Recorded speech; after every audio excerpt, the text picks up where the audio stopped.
Thank you all for coming. This is very exciting. This is our first lecture in the NERSC Nobel Keynote Lecture Series. This is part of our 40th anniversary of NERSC, and so we've had 4 different NERSC users have, actually it's probably more than that, but at least 4 have won Nobel Prizes. And they've either used NERSC as part of their research or after they had won their Nobel Prize, they ended up doing quite a bit at NERSC. And so we're going to hear more about that in the next 4 weeks. We're very lucky to have John Kurian, who's going to present. He's part of Martin Karplus's team, and he's a Chancellor's Professor at the University of California, Berkeley in the departments of molecular and cell biology and chemistry. He's also a faculty scientist in Berkeley Lab's Physical Biosciences Division, a Howard Hughes Medical Institute investigator, and a member of the National Academy of Sciences. Professor Kurian received his bachelor's in chemistry from Juniata College in Pennsylvania, followed by his PhD at MIT under Gregory Petsko and Martin Karplus. He did postdoctoral work for 1 year under Karplus at Harvard before becoming an assistant professor at Rockefeller University. So let's welcome Professor Kurian.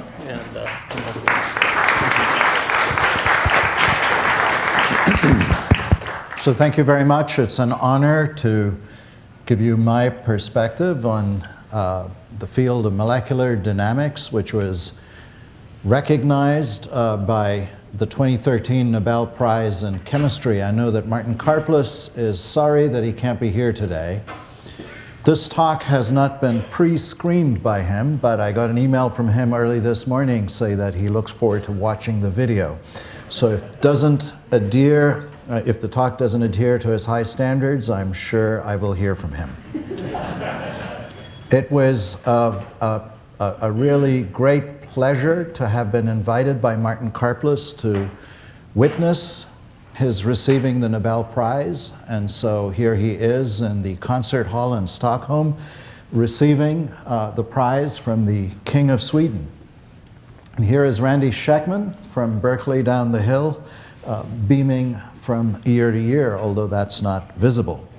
The prize was shared between Karplus and 2 other people, Michael Levitt and Aria Warshel, shown here, Michael Levitt from Stanford and Aria Warshel from the University of Southern California. And I'll mention their contributions very briefly, but that's not the major scope of what I'm going to talk about. As a former student of Martin Karplus's, I'm going to give you my perspective on the impact of the computer simulations that he was one of the people instrumental in developing on biology in particular. I should also say I'm not a computational scientist. I'm an experimental structural biologist. And so what you'll be seeing is a view of what this field can do for our understanding of molecular machines in biology. There were 3 of us from Berkeley. Some of you may know David Chandler and Elaine Chandler here, and here we are in the gallery as the program was about to begin. So the slides that I'm going to show you are taken partially from Martin's Nobel Prize lecture in Stockholm, and partly they're going to be things I put in to explain certain things.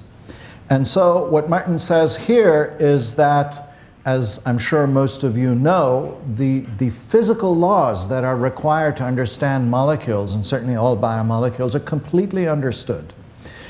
It's basically the quantum mechanics of electronic systems. And the only difficulty is that if you write down a quantum mechanical equation for something even as small as a peptide, it's much too complicated to solve it exactly on a computer, even the fastest computers here at NERSC. And so the key thing is that you need to approximate the exact equations for the energy by applying some kind of approximation that captures the essence of the physics, but makes it simple enough to calculate the energies and the motions of molecules. And so the prize actually was given for the development of what's referred to as multi-scale models for chemical systems. And the essential idea is that you need to calculate the potential energy surface on which atoms move. And once you have this potential energy surface, you can use the laws of motion to generate a trajectory for atoms.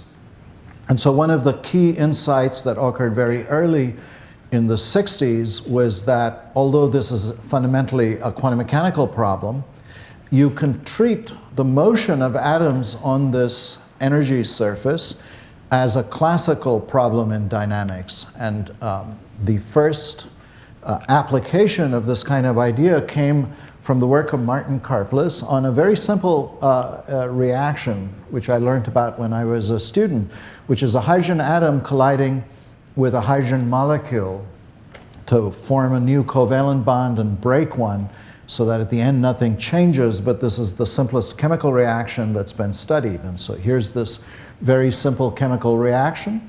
Again, from Martin Karplus's Nobel lecture, here's the energy as a function of the reaction coordinate. What happens is that this bond breaks during the collision and a new bond forms.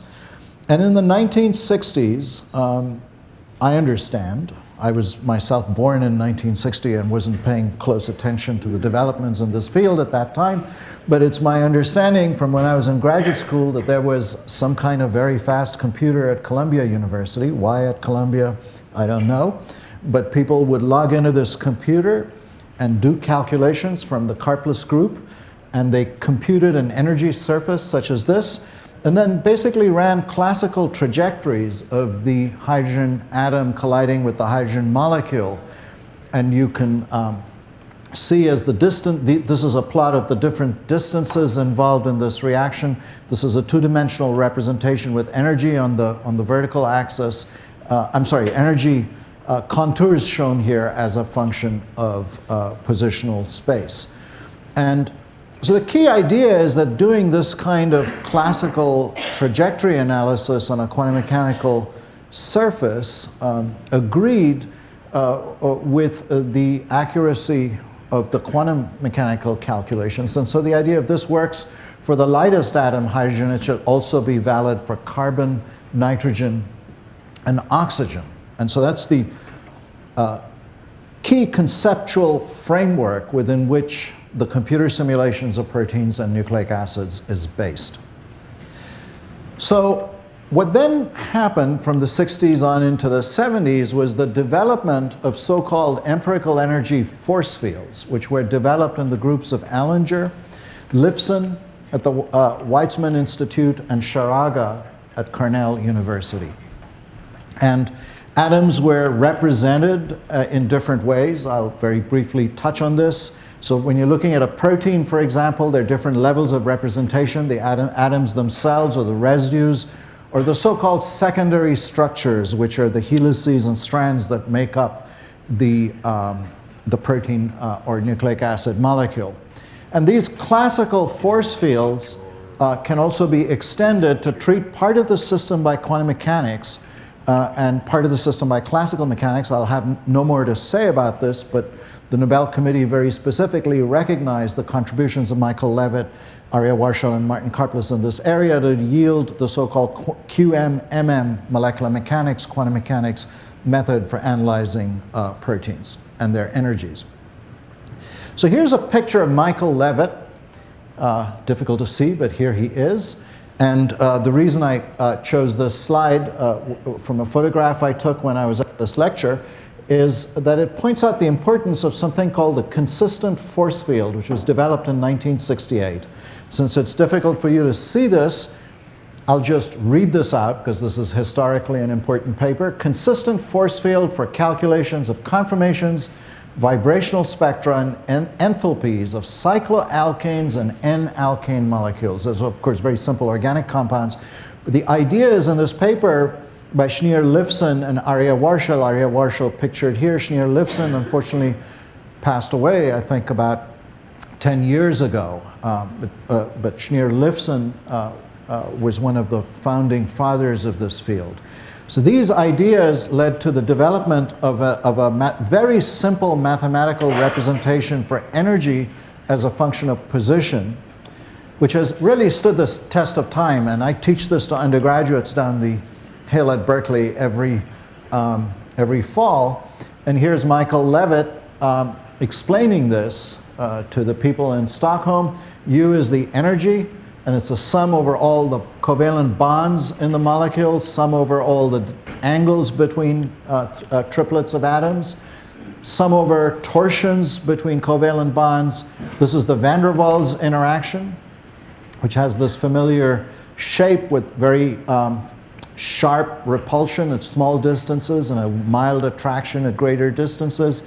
And here's the Coulomb electrostatic potential. So this is a very simple decomposition of what the energy would be as a function of position. And the various parameters that govern the details of these energy functions can be fit to quantum mechanical calculations or derived by matching vibrational spectra to measured infrared and Raman spectra. So this is what we use even today to calculate the energy of a protein or RNA molecule given the positions of all the atoms.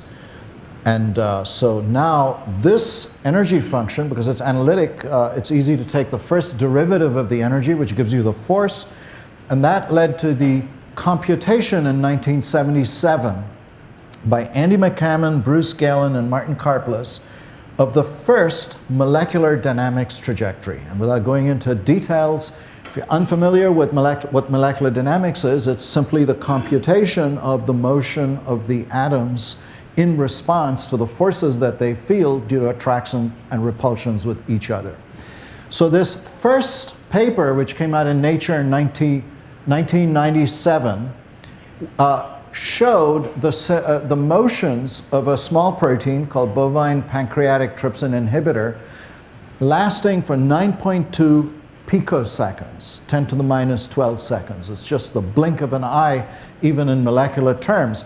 And the sort of things that they saw in this first computer simulation are shown here. So here's the structure of BPTI at one time point, and on the right-hand side is the structure of the same protein at a short time later, and you can see there are some conformational changes in the structure of the protein that the computer has calculated as part of a trajectory in time of the protein. And so what Martin points out, again, this is from his Nobel lecture, that this kind of simulation of the motions of a protein is conceptually related to the trajectory analysis he had done of hydrogen colliding with hydrogen molecule. It's just scaled up to a much larger number of molecules.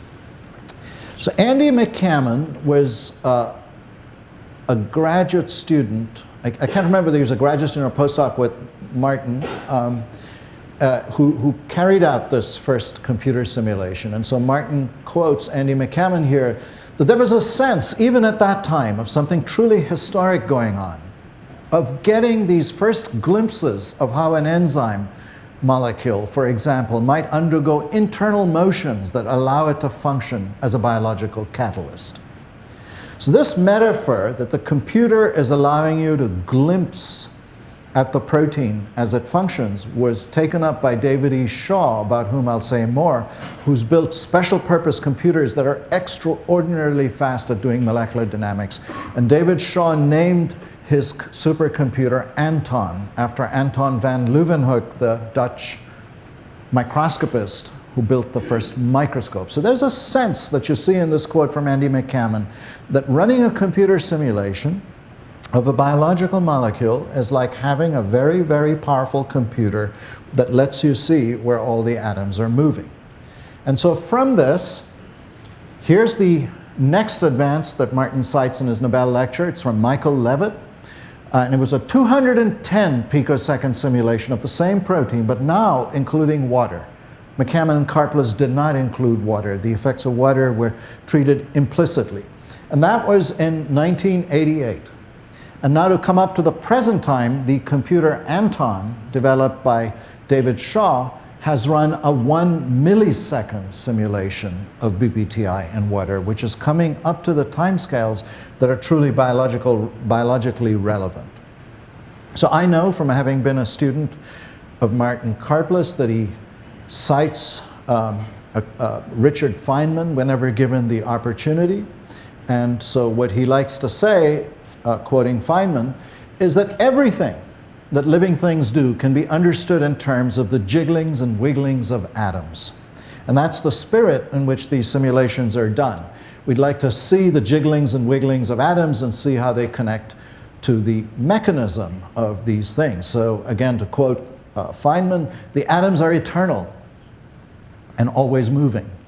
Everything comes into existence is almost religiously metaphysical, but everything comes into existence simply because of the random movement of atoms, which given enough time will form and reform, constantly experimenting with different configurations of matter from which will eventually emerge everything we know. And so these computer simulations, the molecular dynamics of proteins and nucleic acids, are our first attempts at being able to grasp the complexity of biological molecules. A lot of Martin Karplus's attention has been focused on molecular motors. As he points out, one motor is special. It does not walk, but is responsible for the synthesis of ATP, the molecule which is the energy currency of life. In his Nobel lecture, Martin chose to speak about kinesins, which are motor proteins that walk on microtubule tracks. These are examples of different motors. And one of the things that can be done with these computer simulations is to consider a motor such as this. This is kinesin. So the kinesin motor heads are here. There are two heads. This is a polymer track inside a cell called a microtubule. The structure of microtubules was determined here by Eva Nogales and Ken Downing at Lawrence Berkeley National Lab. And what the kinesins do, as worked out by Ron Vale at UCSF, is that they step in turn crossing each other, moving cargo, such as vesicles. That's what Randy Schekman won the Nobel Prize for, the vesicular transport of molecules. So with these computer simulations, what groups like Martin's have been able to do is to understand how the binding and hydrolysis of ATP here is coupled to the power stroke, which is what converts the conformation of this neck region into a different conformation that causes one of these motor heads to step along. But instead of going down and explaining to you what Martin Karplus's work on motors has been about, that's well documented, I thought what I'd do is show you a couple of things that my lab has done using the NERSC computing resources some years ago, and also tell you a few things about what David Shaw has been doing in New York, because that is quite remarkable. In my lab, one of the systems we've been studying are small signaling proteins called kinases. They're enzymes, so here's the structure of a kinase. And these kinases are molecular switches that often go wrong in cancer. So for example, in chronic myelogenous leukemia, or CML, this particular kinase called the Abelson leukemia virus tyrosine kinase, or ABL for short, is mutant, so that it's no longer properly regulated and it keeps switching on when it should not switch on. So Novartis, the Swiss drug company, developed a drug called Gleevec, which was the first successfully targeted and designed cancer drug. The chemical structure of it is here, and in my lab we used X-ray crystallography using the beamline here at ALS, among other beamlines, to determine the crystal structure, which is shown here. So here's Gleevec with the gray atoms bound to this tyrosine kinase ABL. And one of the things that we recognized immediately from seeing this crystal structure is that this drug, Gleevec, recognizes a specific conformation of this molecular switch. It turns out it recognizes the switch when the switch is switched off. And I'll explain that to you in just a minute. This came as a surprise because we expected that the drug which shuts down the protein that's improperly active would be recognizing the active form. But what the crystal structure showed is that no, it's actually the inactive form that the drug recognizes. And that's because even though the protein is inadvertently on in cancer patients, it's a dynamic system, and the atoms are jiggling and wiggling, and even though it's on most of the time, it sometimes switches off.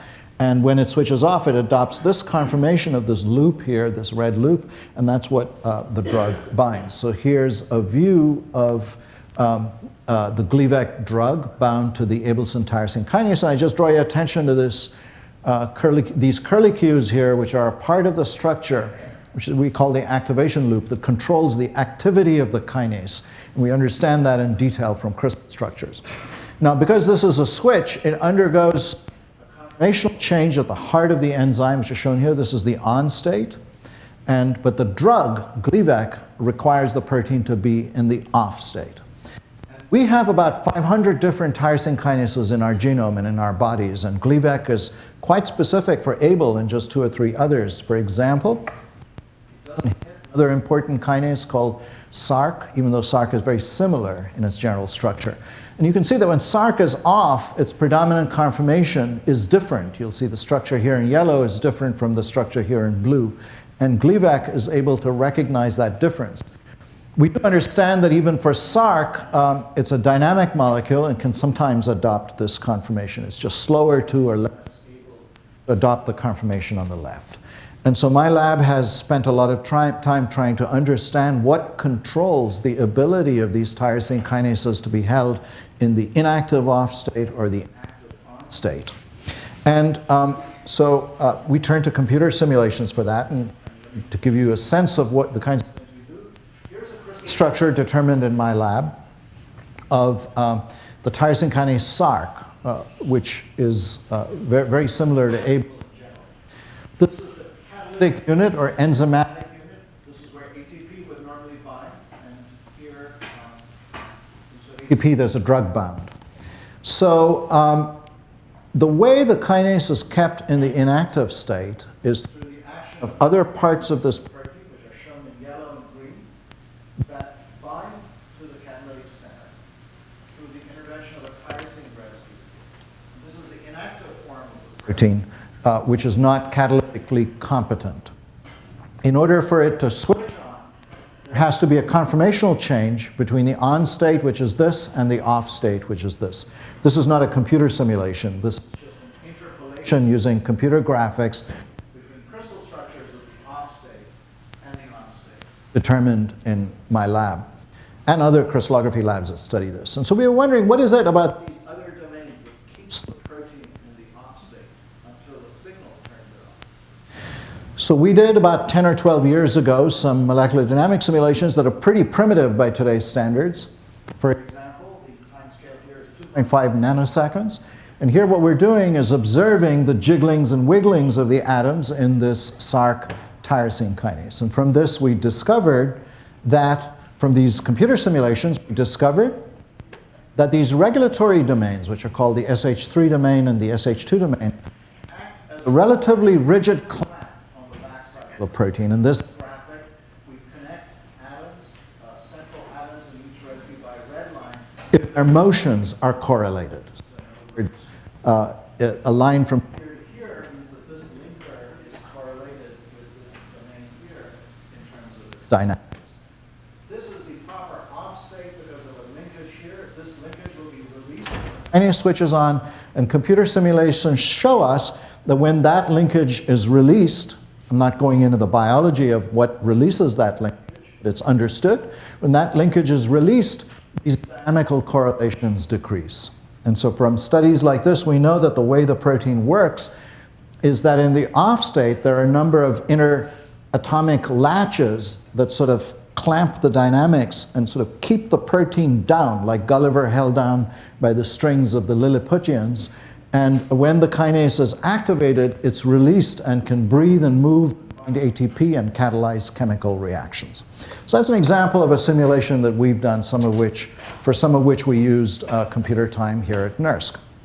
Now, as I mentioned, David E. Shaw in New York designed special purpose computers to carry out these molecular dynamics simulations. And by designing chips that just do one thing, do the computations of molecular dynamics, he moved the effective speed of these computations about 1,000 times beyond the computers we were able to use for linear trajectories. And so he reported a couple of things that I think were crucially important in validating these kind of calculations, because the skeptics amongst you might ask, I've just shown you in that picture of Michael Levitt the very, very simplified C to the pence approximation type energy function that's used to drive these simulations. And the skeptics among you may wonder what connection there is between these simulations and reality. And so by building this very fast computer, David Shaw did a couple of things that I'm going to tell you about, actually 3 things I'm going to tell you about, which were remarkable for the insights they afforded, not just into biology, but into the fact that these simulations are approximate, but they're not as bad as we feared. And so the first thing I want to show you is a paper that he published in 2011, which analyzed the folding of about a dozen proteins. And so what's done in these calculations is that each protein, you may know, is a polymer chain.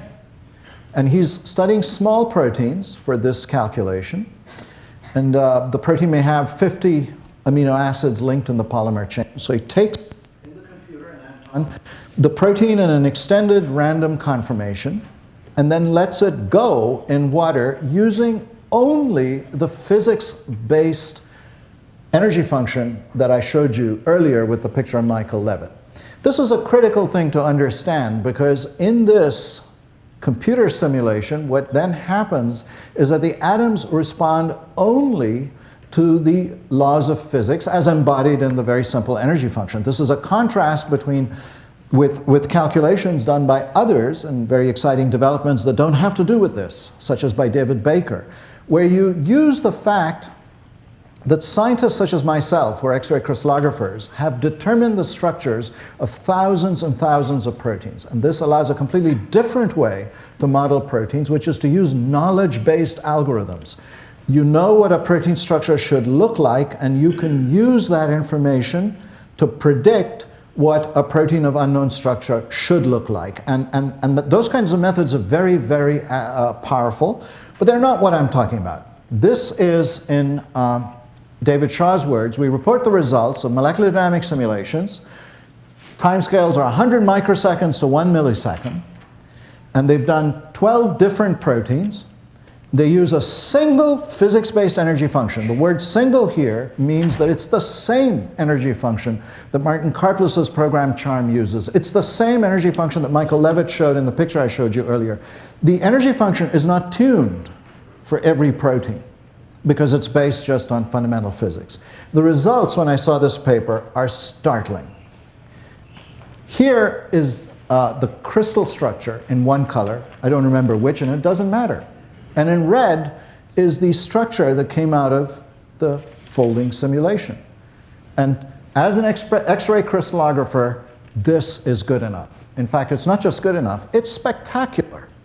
And so this told us that these energy functions, grotesquely approximated though they are actually surprisingly good at capturing the essence of what determines at least the structure, if not the second order parameters such as the free energies and entropies of the system. So this is remarkable. Chains were held in an extended conformation, let go in the computer, and they fold into the correct structure as determined by X-ray crystallography. Now here's another example I want to show you from David Shaw. Now in this example, what's done is to take the same protein I was telling you about, the Src tyrosine kinase, which, like the apolipoprotein tyrosine kinase, very important switch that goes wrong in cancer. Now, what's going to be done in this movie I'm going to show you is that you take the Src tyrosine kinase, actually not you, David Shaw, takes, well, maybe NERSC can do this too. You take the Src tyrosine kinase in a box of water in the computer, and you take a drug molecule that you think might be important. Again, there are very powerful methods of using knowledge-based computation. You know how small molecules interact with proteins? So there are Hawking methods that use that information to guess how the drug binds to the protein. That's not what's done here. What's done here is to take the protein and the drug, then use the laws of physics as embodied in the simple energy function, and then water molecules and everything is jiggling and wiggling. You see what happens. Again, the result is eye-popping. So here is the Src tyrosine kinase. Here is the drug molecule. It just happens to be here. It's randomly placed. The water molecules that surround this protein are not shown. And in this simulation published in JACS in 2011, here goes the drug. It's wandering around, not very happy, goes there, comes back here, and then boom, there it is. That's where a crystal structure that my lab determined found the drug. So this is, again, I think, a very exciting result.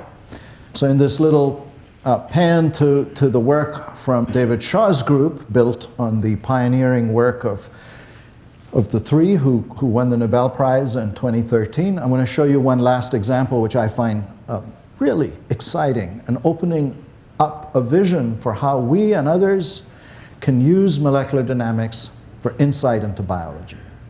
So we all know that nerves conduct signals through electrical impulses called action potentials.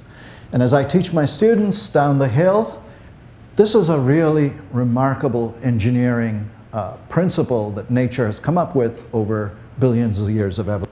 What's remarkable about it from an engineering point of view is that if you have a voltage spike here at the head of the axon, so this is showing you time on the x-axis and voltage on the y-axis, the voltage measured from inside the neuron versus outside. If there's a little blip in the voltage, and you measure it here, this neuron could be going from the head of an elephant to its toe. And if you measure the voltage sometime later at the end of the neuron, the blip is reproduced without attenuation. This is, to me, one of the most remarkable molecular engineering systems in biology that I've encountered. So what underlies the transmission of action potentials with such high fidelity are the opening and closings of numerous voltage-gated ion channels. And so Hodgkin and Huxley won the Nobel Prize for working out this principle. Rod McKinnon won the Nobel Prize some years ago for working out the structural principles of potassium channels, including voltage-gated potassium channels. And so this is a representation of the cell membrane. So in yellow is the hydrophobic core of the membrane. Outside the membrane is above, inside the membrane is below. So here would be inside the axon, that is the tube that conducts the action potential, and here it's outside. And so there's this protein here which forms a tetramer, as McKinnon showed us, and in the middle is a channel through which potassium ions are conducted. These, there are 4 subunits, and one of them is shown here schematically, and there's a voltage sensor here, which will actually respond to an action potential by opening the channel. And so then what really happens is a game of dominoes where one channel opens, changes the voltage, causes the next channel to open, changes the voltage, and that's how the action potential is transmitted. So this is the structure of the core. So the key to understanding the action potential generation, so here's the action potential, is the movement in the membrane of this voltage sensor. We start here where the channel is closed. The voltage inside the cell is negative with respect to the outside. So it's negative here, positive here. Then as an action potential arrives, the inside of the cell becomes more positive, and this causes this voltage sensor to move. And it moves because there are arginine residues positively charged. So it basically bears a number of positive charges, which are shown here as these blue spheres. So these blue spheres are positive charges. They respond to the incoming action potential by moving and opening the channel. The opening of the channel generates a new action potential. So that's the basic principle. Now, there's a problem in studying such a system crystallographically. For the channel to be open, you have to depolarize the membrane. In other words, if the voltage across the membrane, in order for the channel to be closed, the membrane has to be polarized. If the voltage across the membrane is 0, then you get an open channel. Now, when you grow a crystal, in order to study the structure, like Rod McKinnon does, when you grow a crystal, you can't maintain a voltage across each individual molecule in a crystal. That's impossible. And so what happens when you crystallize the protein is that the voltage across the channel is 0, and so the channel is actually open. And so those are the crystal structures that we have. However, in order to get the structure to be closed, you would have to have positive inside, negative outside, which you can't maintain in a crystal. So people have done lots and lots of sophisticated experiments, and I don't mean to belittle them at all. They've stopped short, however, of showing us this opening and closing process. But nevertheless, from the work of many electrophysiologists on the structures of Rod McKinnon and others, we have an idea that something like this will happen. This is when the channel is open, and this is when the channel is closed. And so we'd like to understand how this system actually works. And so what David Shaw's group reported in 2012 is that they put a potassium channel in a lipid bilayer, again in the computer. And in the computer, they flipped the voltage across the membrane in the computer. And then they just ran the molecular dynamics simulations that I've been telling you about. And what was remarkable in this calculation to me is, lo and behold, in response to the appropriate voltage chain, the channel, if it's open, it closes. And I'd like to show you a couple of pictures from their simulations. So here is the structure at the beginning. This is an open potassium channel. And then as they go, so in this open potassium channel, you have positive inside and negative outside. And no, I think it's the other way around. The arrow is pointing, no, that's correct. This is the open potassium channel with positive inside the cell, negative outside the cell. Easy in my mind to flip the sign of these since I'm not an electrophysiologist. But that's the voltage, the channel is open. Then in the computer, at this point, they flip the voltage, so it's positive outside, negative inside. So here's the main channel. This y-axis is a measure of how open the channel is. It's the number of water molecules that are accommodated in the mouth of the channel. So it's high when the channel is open. The computer simulation responds to the flipping of the voltage by almost immediately closing the channel so that the number of water molecules accommodated at the mouth drop. Then it's in a closed state, and the voltage sensors, the details of this are a little hard to see, but here's the voltage sensor with all these positively charged residues. Here's at the beginning, here's at the end, and you can see just by looking at the structure that the voltage sensor has responded. So again, this is a great feat of computer simulations at the very edge, outer edge of where technology can take us today. But what it does is reassure us that these calculations that our Nobel laureates did on a wish and a prayer so many years ago are actually on the right track to telling us about biology. I'd like to end in a few minutes by showing you one example from my lab using these computers that are 1,000 times slower. And this calculation, I shouldn't say they're 1,000 times slower. They're certainly slower than Anton's that were done 10 years ago using NERSC computers. In this case, we were studying the process of DNA replication. Without going into details, here's the parental DNA, and there's a machine called the replisome, shown here, which is replicating the two strands of DNA, generating two daughter double helical strands. In order to achieve very high speed, what happens is that the actual enzymes that add nucleotides, shown here in red and here in red, two of them, are attached to circular proteins called sliding clamps, shown here in green. And these circular proteins allow the replisome to stay attached to DNA while moving at a remarkable speed. This thing adds 1,000 nucleotides per second while making only one error in 10 million nucleotide additions. This is a pretty mind-bending statistic in terms of how accurate this system is.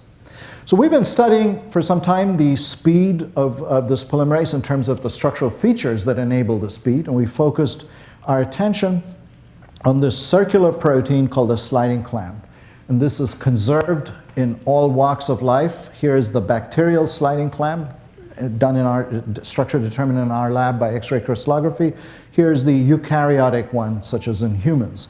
Now, because these are circular proteins, and because DNA replication occurs in short bursts, they actually have to be loaded onto DNA. You see a circular protein like a curtain ring wouldn't load onto DNA. So there's an ATP-driven machine called a clamp loader that opens the circular clamp and puts it onto DNA. So here's an imaginative movie. This is not molecular dynamics, so don't let me get carried away. This is just a completely fictional movie of the replication fork that I'm going to show you right now, which shows a machine called the clamp loader, opening these clamps and putting it on DNA. Complete fiction, but of course, I think within 5 years, if things go the way they are, this process will actually be simulated. So here's the clamp loader, opens the clamp, puts it on. Okay, let me play this again so let me use the green spot for a minute just to show you where to look. This here is where the clamp loader is going to open a clamp and put it on DNA. So let's go back and start the video again. So the clamp loader is the thing in the center. It opens a clamp in blue, puts the clamp on DNA, a polymerase is attached to it, and then high-speed replication continues. And so this repeatedly cycles as the ribosome is shown here stationary and the DNA extruding out. So we've been working on the mechanism of this clamp loader complex, which uses ATP energy to open the clamp. And I don't want to take you through the details, which have been the focus of our study, but I just want to ask a simple question. If we're going to use energy to open the clamp, does the clamp loader bind to a closed clamp and then exert torque to open the clamp? Or is the clamp just intrinsically able to open and close on its own, and does the clamp loader just trap the open state of the clamp when it opens up? And so the way we did this computer simulation is to start with the structure of the closed clamp, and if it were to open spontaneously, I'm pretty sure that'll be once a microsecond or once a millisecond, way beyond the time scale of our computer simulations. So we did a little trick in order to access these motions on a time scale we could simulate, which is that we simply removed one of the 3 units that make up the clamp. And then we asked in a computer, what would the dynamics of the remaining clamp look like? And then, given instantaneous fluctuating structures simulated of this 2/3 of a clamp, we can piece together by symmetry what a transiently opening clamp may look like. So this was done in the normal way. We put it in a box of waters and simulate for an embarrassingly short time, 10 nanoseconds. But something quite wonderful happens in that 10 nanoseconds, which shows us that the system is actually under strain. So as soon as we release the constraint of closure, the strain in the system relaxes. And the movie I'm going to show you actually puts back the 3rd one by symmetry, because there's a symmetry going from here to here, and we continue the symmetry to guess where the 3rd one would be. And so what you can see here is a spontaneous opening as strain in the rest of the system relaxes. Now, if you compare this to a crystal structure of the clamp loader bound to a closed clamp, which we had determined by X-ray crystallography, you can see how the computer simulation shows an opening of the clamp loader so that it rises up to meet this green protein structure here. More recently, we actually, through a lot of very difficult work, Brian Kelch in the lab determined a crystal structure of a clamp loader fully loaded with ATP, bound to DNA, and an open clamp. So this red structure here is the computer simulation from molecular dynamics. What I'm now going to show you is a crystal structure in which the clamp loader is present, DNA is present, and there's a crystal structure of an open clamp captured in the crystal. And what you can see is that the blue is the computer simulation. So here's DNA, here's part of the clamp loader, and in red is the crystal structure. And again, I think to me this is very exciting. We've got in the computer simulation the understanding that on a very short time scale, the relaxation of internal strain in the clamp actually yields a structure which is very similar to what we've captured in the crystal. Of course, the advantage of the simulation is that it gives you every instantaneous structure that you can analyze and perhaps gain more insight into the process. So those were some things that I inserted into Martin Karplus' Nobel Prize lecture, but I'll end with his last slide and just quote him. So he says, he asks, what does the future hold?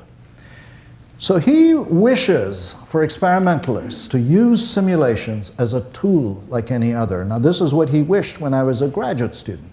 And experimentalists have been slow over the years, perhaps except for some brave souls, to use simulations as they would use any experimental tool. And I would argue that the advances in high-speed computation, some of which I've shown you the results of in terms of molecular dynamic simulations of proteins, ought to encourage people to use simulations as a tool.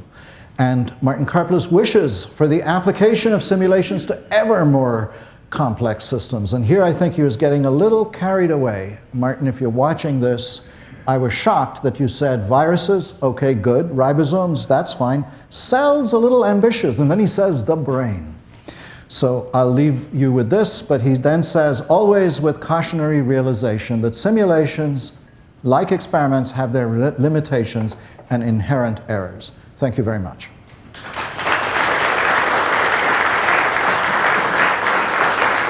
To take questions? Is there time for questions? Or? Yes, there's time for questions, and I'll hand you the microphone because we are streaming and recording this.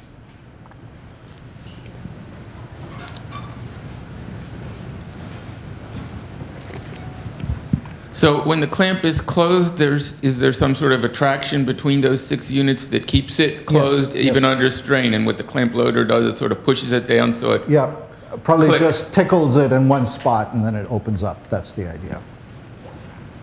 And I would say that that idea comes from the computer simulations. If we had only got the crystal structure of the end state, we wouldn't sort of know. But if you believe the force field, it says that there's a strain in the system that can be easily released. Hi there, David Skinner from NERSC. I liked your presentation going through structure, binding, and then the channel dynamics, comparing experimental and simulation techniques. I don't know if the clamp loader is too big to serve as sort of a next step validation of computational techniques, but what would you identify as sort of the next largest system that would be useful to do that kind of rigorous comparison with?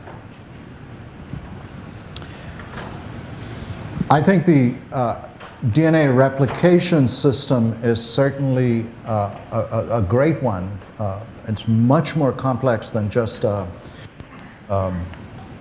simple voltage-gated channel in a membrane. Much bigger in terms of the component proteins. But the way I would actually answer your question is we're seeing a revolution now, truly, in the experimental analysis of supramolecular assemblies. A lot of it happening here. With tomographic reconstructions, cryo-electron microscopy, and other structural tools, we're getting an unprecedented view. And I may be speaking as if I'm getting a little carried away with myself, but this is not my work, and we are now beginning to see processes occurring in the cell. And so I think to come up with systems to simulate, the limitation is not in choosing the system. The limitation is knowing how best to use the simulation so that they stay wedded to reality. Doug Jacobson, NERSC. In your lab, how far do you think the simulations take you, and how far do the experiments take you, and do you find that they inform each other? Well, in my lab, we constantly do simulations. A lot of it we don't publish. The way I describe it is that when you study the structure of a biological macromolecular complex, it doesn't come with an instruction manual. Now, having recently bought some complicated electronics, perhaps I should say that the instruction manuals we're provided with when we make such a purchase are not that much more useful than not having a manual. But the truth remains that we don't have a manual.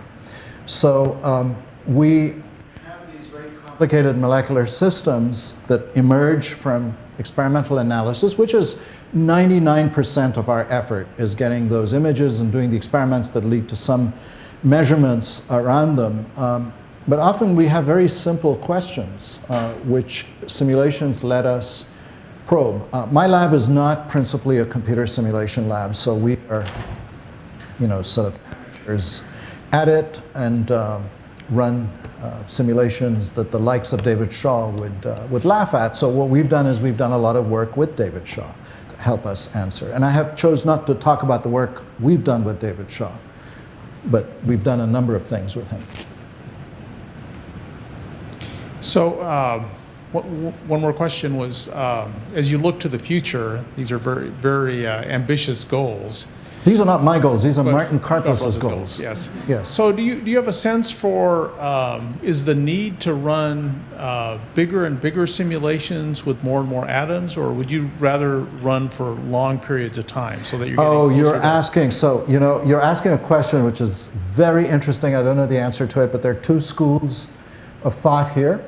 So I'm asked, would you like to run a longer and longer simulation, or would you like to run many short simulations?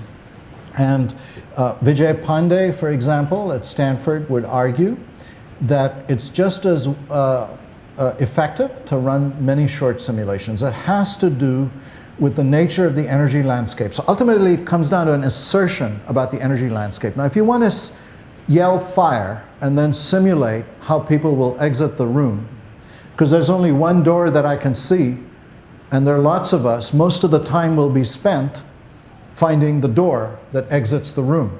And so you could run one long simulation with, and then figure out how people exit the room, or you could run lots of short simulations, and in a statistical sense, the short simulations would sort of get you the idea that whoever finds the door will leave the room. That's an assertion that searching exhaustively by running many short trajectories is as good as a single long trajectory. And David Chandler, whose picture I showed you earlier, has developed pathway tools for analyzing the statistics of crossing barriers such as imposed by the door. So I think there's two schools of thought here. Okay. Any other?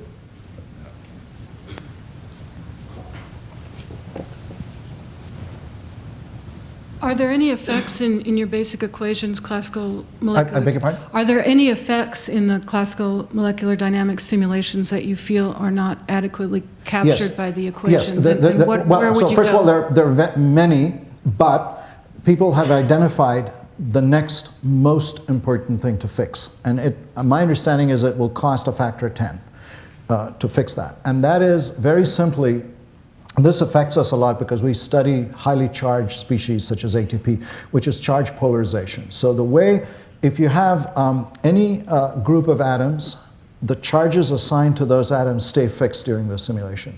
But in fact, if you have a cluster of atoms and a charged species approaches them, the charges will reorganize, which is very obvious it is very obvious that this must happen, and it's neglected. And the way we know this is a problem is that if we go in and look in this classical simulation at what happens around ATP, the most simple of molecules we could study, let alone DNA, we will see obvious errors in the response of the system to highly charged species. And so people have already come up with methods to fix this. It's by having charges that are actually flexible and attached to the atoms so that they can reorganize.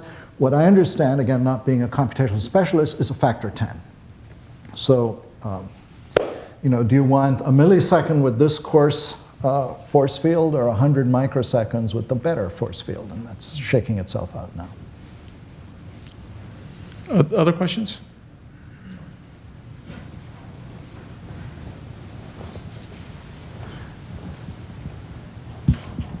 So you mentioned that you were using custom hardware to make these calculations, and I think the trend is somewhat a little bit against the trend in many other fields, such as lattice gauge theory and cosmological computations, where people have gone away from custom hardware and towards off-the-shelf so-called commodity hardware. Yeah. So what is Let me just special about respond by saying that Okay. I don't use custom hardware. Okay. We buy our hardware from, where do we buy our hardware from? From Silicon Mechanics, located somewhere here. This is David Shaw who's doing this. By doing this, he has proven some really important points, such as the protein folding, the drug finding its binding site, and the voltage channel opening. which had never been demonstrated before to the degree of definitiveness that his calculations have shown. But now that we're reassured about I am reassured about the basic stability of the force field, we can go back and run 100 short simulations on hardware bought from Silicon Mechanics or computer time from NERSC or the NSF centers, and see whether the sampling that we then get, which is different because it's stochastic, gives us the same information. This is not an argument for building custom hardware, certainly not from me. Okay, well, let's thank Professor Thank you very Crean for much. a wonderful lecture.